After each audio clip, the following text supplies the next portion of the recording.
Vamos a hacer el capítulo de lo que es cirugía pediátrica.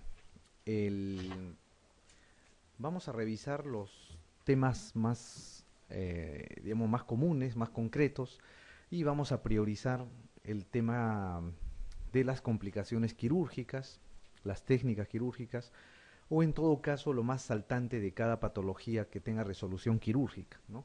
Es imposible hacer una revisión completa de la cirugía pediátrica en una clase de 3 horas, debido a que esta es una especialidad que se hace en 3 años. ¿Ok? Entonces vamos a hablar lo que básicamente preguntan en los exámenes de residencia. ¿Ok? Bien. La evaluación prequirúrgica de un niñito, de un paciente pediátrico, se basa o se va a tomar en cuenta para hacerla los mismos criterios que se toman para hacer una evaluación preoperatoria en el adulto, ¿no? Tiene que tener sus exámenes preoperatorios, el riesgo quirúrgico, en caso de tener alguna patología asociada, tiene que ser interconsultado el neumólogo, el endocrinólogo, el nefrólogo, etcétera. Ahí no hay gran diferencia.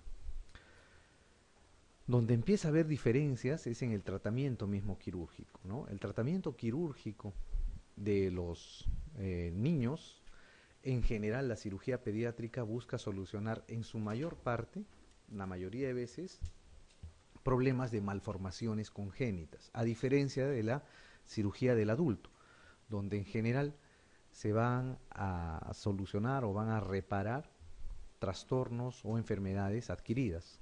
En cambio, en la cirugía pediátrica, lo que se va a solucionar o va a buscar solucionar son las enfermedades congénitas.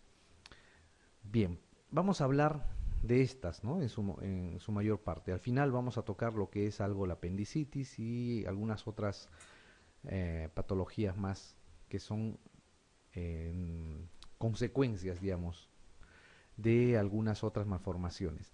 Primero vamos a hablar de la hernia diafragmática congénita, ¿no? ¿Qué cosa es la hernia diafragmática congénita? La hernia diafragmática no es otra cosa que la solución de continuidad en el diafragma, lo cual permite el paso de las vísceras intraabdominales hacia el tórax.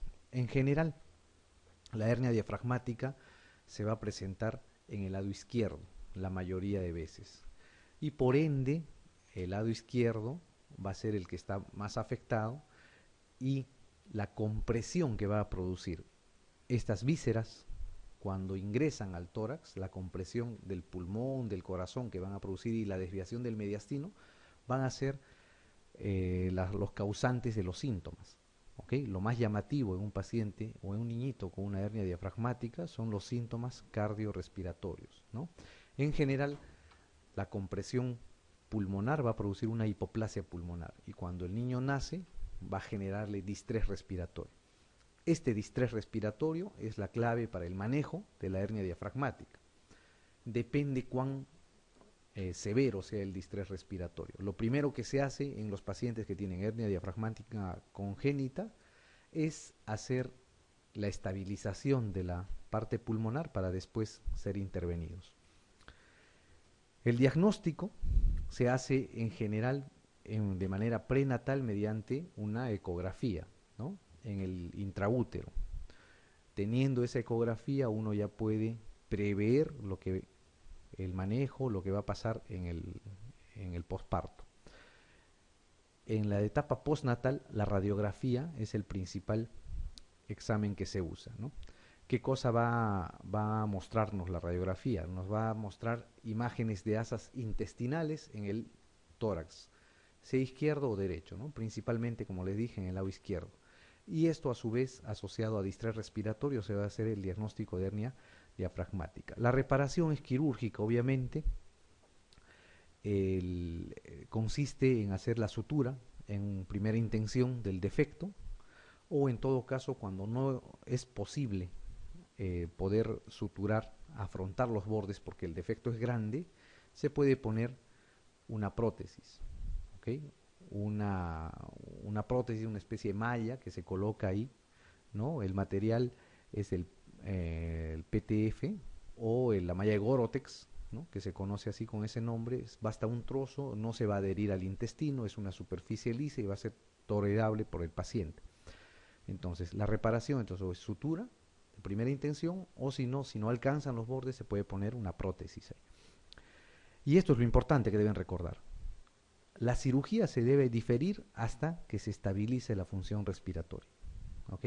No se puede entrar a un paciente a operar cuando no se ha estabilizado la función respiratoria, ¿no? Es lo primero que no se va a recuperar en general, pero hay que estabilizarlo primero al paciente. Muy bien, estas son imágenes que les muestran cómo es una hernia diafragmática, ¿no? Tenemos este paciente, un neonato, está intubado con distrés respiratorio probablemente, tiene una hernia diafragmática al lado izquierdo, ¿no? Como ven acá, el mediastino, el corazón mismo, está desviado junto con la tráquea, porque este es el tubo endotraqueal, está desviado hacia la derecha. ¿Por qué? Por compresión de las asas intestinales que han desplazado a los órganos intratorácicos hacia el lado derecho. Eso conlleva a que este lado, este pulmón, el pulmón izquierdo, sea hipoplásico. Al ser hipoplásico va a ser hipofuncionante, ¿no?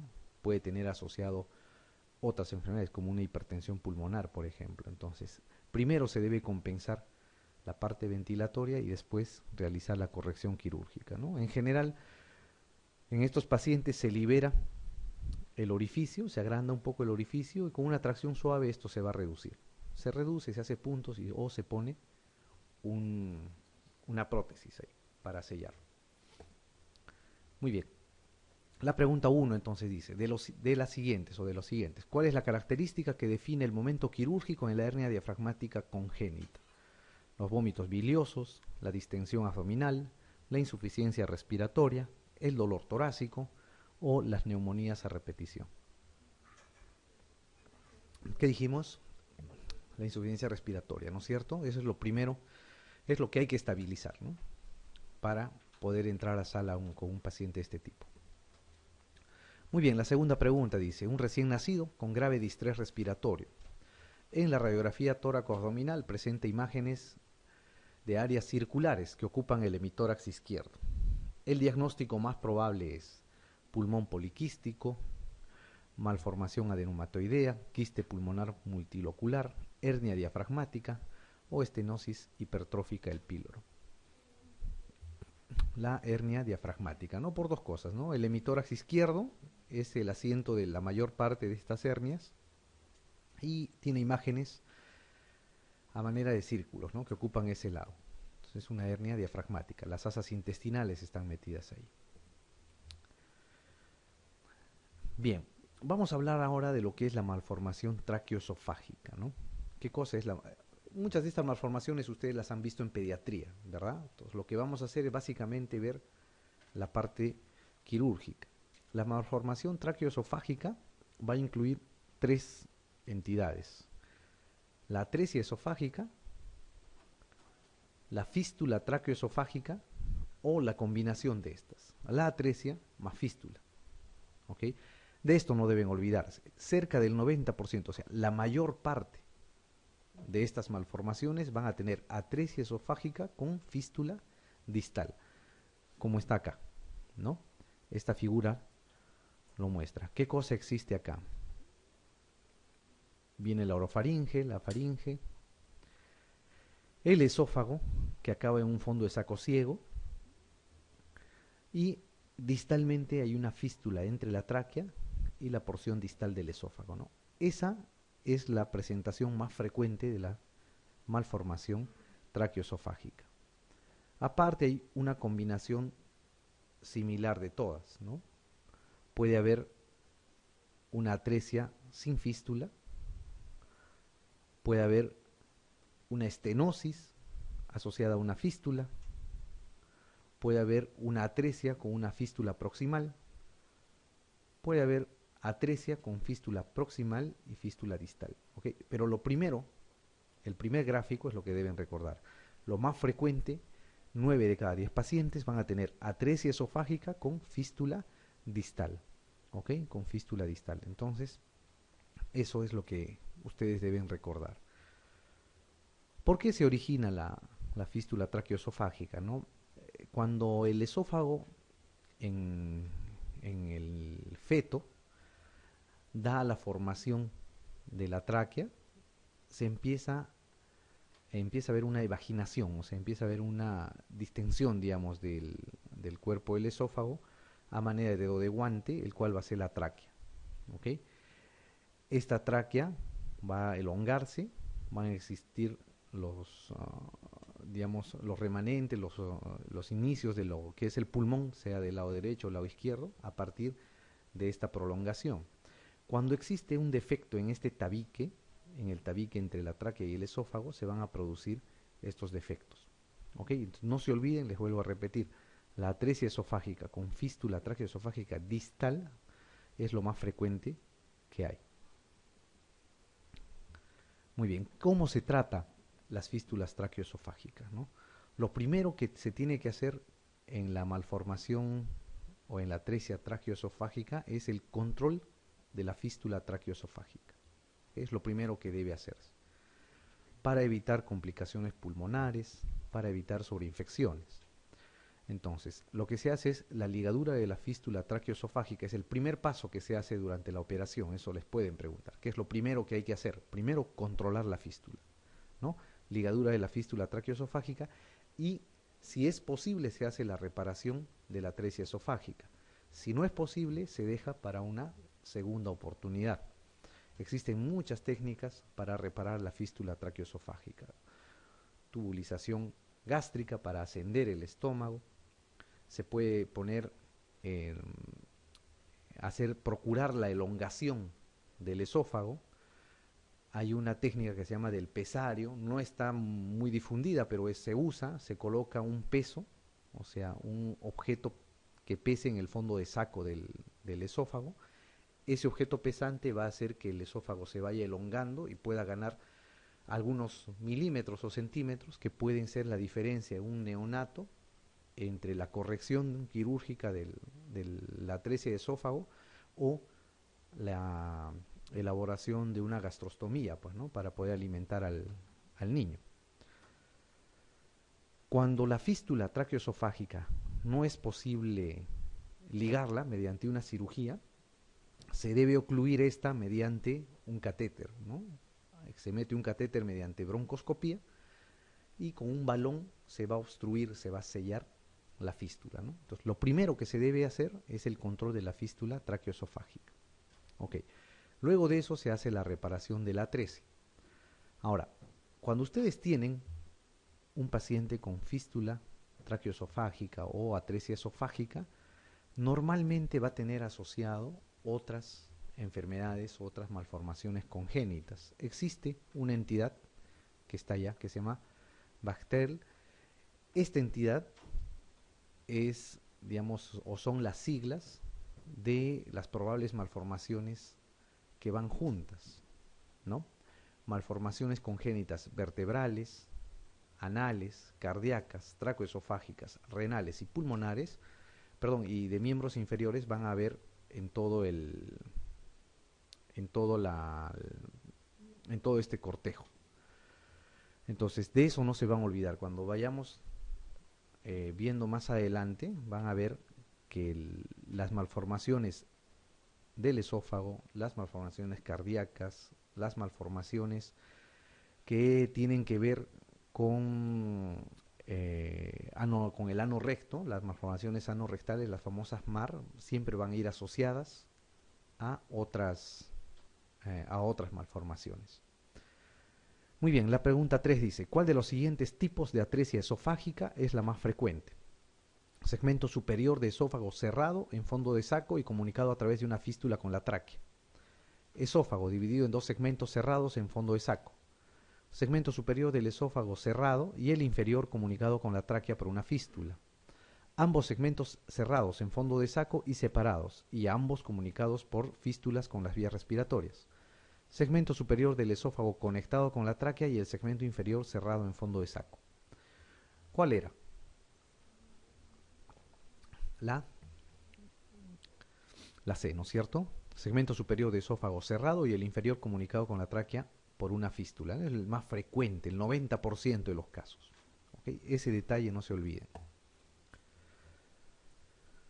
Muy bien. La pregunta 4 dice, ¿cuál es el antecedente prenatal más importante a buscar ante un neonato con atresia de esófago? El polidramnios, ¿no? Más que asfixia neonatal, oligodramnios, prematuridad o infecciones por citomegalovirus, ¿no? El polidramnios se asocia a malformaciones del esófago. Muy bien.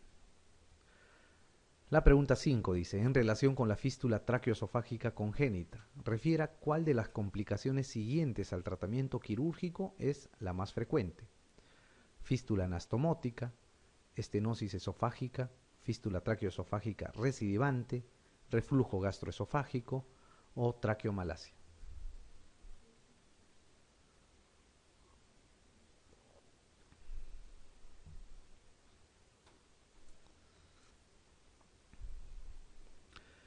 ¿Cuál es la más frecuente, no? Normalmente cuando se hace una reparación de estas enfermedades, de las atresias de esófago o las fístulas traqueoesofágicas, se van a lesionar las estructuras que van a estar viajando junto con el esófago o van a tener que modificarse el aparato cardial para lograr ascender un poco el estómago y poder hacer la anastomosis. Por esa razón es que estos pacientes, en general, la mayoría de ellos va a sufrir de reflujo gastroesofágico. ¿Okay? Es una entidad que lamentablemente va a estar presente en los niñitos que van a ser sometidos a reparaciones quirúrgicas de este tipo. Muy bien, la pregunta 6 dice, debemos sospechar una atresia de esófago en todos los siguientes casos, excepto oligoamnios materno, la sonda utilizada en el paritorio no se puede introducir en el estómago, exceso de secreciones orales, cuando aparece tos y cianosis en los intentos de alimentación, ante un abdomen lleno de aire y timpanizado.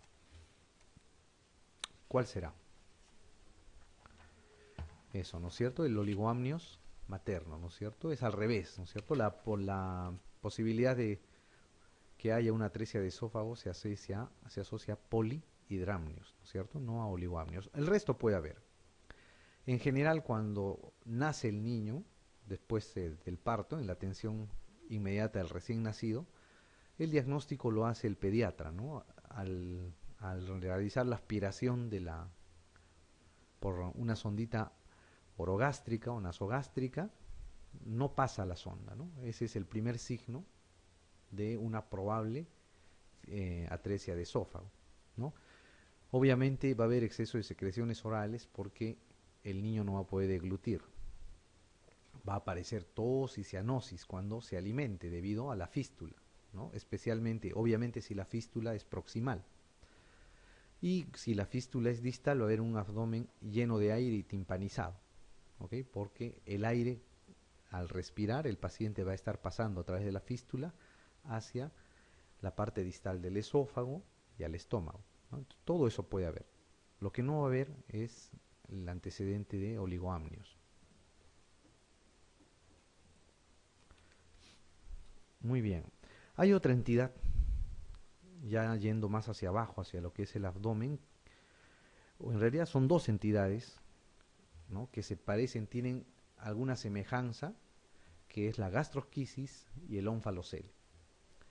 Ambos tienen parecido manejo, ambos tienen parecida presentación, pero difieren en algunas cosas puntuales, y es ahí donde ustedes tienen que estar alerta porque podrían preguntarles. Primero vamos a hablar de lo que es la gastrosquisis. ¿Qué cosa es la gastrosquisis? Es un defecto de la pared abdominal, ¿no? Es cuando no existe una porción de la pared abdominal, ¿no? No hay aponeurosis, no hay músculo, no hay peritoneo en esa zona. Por ende, los órganos intraabdominales están expuestos a la intemperie. Estos defectos de la pared abdominal se dice que se pueden deber a que existe defectos vasculares, o sea, las arterias, las venas que deberían haber llegado a esa zona de la pared abdominal para su formación, se cierran, se trombosan, no se llegan a formar y por ende esa zona queda hipoplásica primero, ¿no? Y cuando se sigue desarrollando el feto, queda un espacio, ¿no? Libre, donde no existe pared abdominal. Esa es la definición de la gastrosquisis, ¿no? ¿Cómo se hace el diagnóstico de una gastrosquisis? Prenatal se hace mediante ecografía, ¿no? Se hace una ecografía y en la ecografía se ve el contenido intraabdominal que está protruyendo hacia afuera del abdomen. ¿Ok? Lamentablemente la diferencia es difícil hacerla entre gastrosquisis y onfalocele antes del parto, pero sí se puede ver el defecto. Y también hay niveles elevados de este marcador, ¿no? Que es la alfa-fetoproteína, ¿no? Si ustedes tienen una imagen sugestiva más una elevación de la alfa-fetoproteína, pueden presuponer que este niño va a presentar o va a tener una gastrosquisis o en su defecto un onfalocele, porque en ambas entidades existe lo mismo, ¿no? Defecto de la pared más alfa-fetoproteína elevada. Postnatalmente es donde se puede hacer el diagnóstico definitivo. ¿Qué es lo que, digamos, lo que caracteriza a la gastrosquisis? Que va a haber un defecto de la pared. La pared va a estar ausente, ¿no? Va a estar ausente en la zona alrededor del cordón umbilical. Por lo general, este defecto no es mayor de 4 centímetros. ¿Ok? Obviamente, 4 centímetros para un neonato es una gran área del abdomen. En general, cuando se revisa el cordón umbilical tiene una adecuada implantación, está adecuadamente ubicado en su posición. Y la razón no se sabe, pero los defectos en su mayoría de veces, casi en el 100% de las veces, están lateralizados a la derecha del cordón umbilical, ¿ok? Hacia el lado derecho. ¿Cuál es el tratamiento? El tratamiento de estos pacientes se considera una emergencia, tanto el onfalocele como la gastrosquisis. ¿Qué se hace? Se le instala al paciente una sonda nasogástrica, se le deja en NPO, se protegen las asas intestinales con una gasa húmeda o una gasa parafinada, en todo caso, para evitar que éstas estén en contacto con el medio ambiente, y se tiene que llevar a ver si es que se puede reducir o no la gastrosquisis. O sea, se lleva o se tiene que ver, analizar la posibilidad de someterlo a una operación. Si es que se puede hacer, se hace una reducción y un cierre primario. O sea, es como si fuera una hernia. Se logra meter las asas intestinales, se cierra el abdomen, se acaba el problema. Pero muchas veces, al reducir el contenido que está afuera, los intestinos, las asas, y cerrar el abdomen, este contenido intraabdominal va a aumentar la presión dentro del abdomen, va a comprimir la vena cava, va a elevar el diafragma y va a ser imposible que el niño soporte esa cirugía. O sea, va a tener problemas ventilatorios, va a tener problemas circulatorios, va a tener una disminución del flujo renal. Por ende, ¿qué se hace? Se deja abierto el abdomen y se empieza a hacer tracción hacia arriba, ¿no? Se ponen unos aparatitos con la finalidad de estirar la piel y estirar los tejidos para en una segunda oportunidad cerrar el defecto. ¿Ok? A eso se llama la construcción de un reservorio temporal. Entonces, la gastrosquisis, no se olviden, lo esencial es falta de la pared abdominal, ausencia total de la pared abdominal. ¿Ok?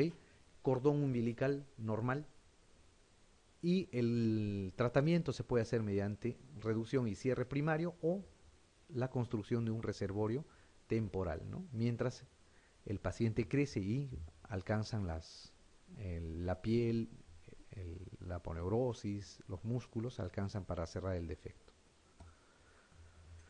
Muy bien, el otro defecto parecido, como les decía, pero con algunos detalles de diferencia, es el onfalocele. ¿Qué le caracteriza al onfalocele, ¿no? Es un defecto de la pared abdominal donde el intestino protruye a través de la base del cordón umbilical. En la gastrosquisis el cordón umbilical estaba normal, ¿no es cierto? En el onfalocele el cordón umbilical, la base del cordón umbilical es donde existe el compromiso. Y la otra diferencia es que en la gastrosquisis no había pared, los intestinos estaban expuestos. Aquí se va a encontrar un saco, ¿ok? O una especie de bolsa que va a estar cubriendo a los intestinos que protruyen. ¿Qué otra diferencia hay? La gastrosquisis tiene mejor pronóstico, porque en general no se relaciona a otras anormalidades congénitas. En cambio, el ónfalocele sí tiene una alta incidencia de otras anomalías congénitas asociadas. Por ende, tiene un peor pronóstico. El diagnóstico se hace igual, ¿no? En la etapa prenatal mediante ecografía y el dosaje de alfa-fetoproteína. Y en el posparto, al examen se va a encontrar un defecto en la base del cordón umbilical y el saco que les mencionaba cubriendo a los intestinos. Este saco en general está formado por peritoneo y por una membrana derivada del amnios, ¿no? A eso le llaman la gelatina de Wharton, ¿ok? El tamaño es variable en el ónfalocele. Puede ser grande o mínimo también el defecto, ¿no? En general es grande. El tratamiento es una urgencia, a diferencia del otro, que es una emergencia, ¿no? Es una urgencia, ¿por qué? Porque en este caso los intestinos están protegidos, están cubiertos, ¿ok? Y lo mismo la reducción y el cierre primario es lo que se debe hacer. Si es que no alcanza, se hace una construcción de un reservorio temporal, ¿no? Esta es una imagen que les muestra la diferencia entre la gastrosquisis y el ónfalocele, ¿no? Esta es una gastrosquisis, por ejemplo, ¿no? Grande, ¿no? El paciente está eviscerado completamente, ¿no? Es una gastrosquisis masiva, incluso cuando el intestino ha perdido la posibilidad de entrar a la cavidad abdominal desde el feto, existe una fibrosis de esta zona, ¿no? Del mesenterio, una fibrosis del peritoneo de la zona esta, lo que hace más difícil aún reducir el contenido hacia adentro del abdomen. En cambio, el ónfalocele, como ven acá, es la protrusión del contenido, pero está cubierto por un saco, ¿no? Esta es la gelatina de Wharton. Entonces, esa es la diferencia, la gastrosquisis y el ónfalocele. Muy bien.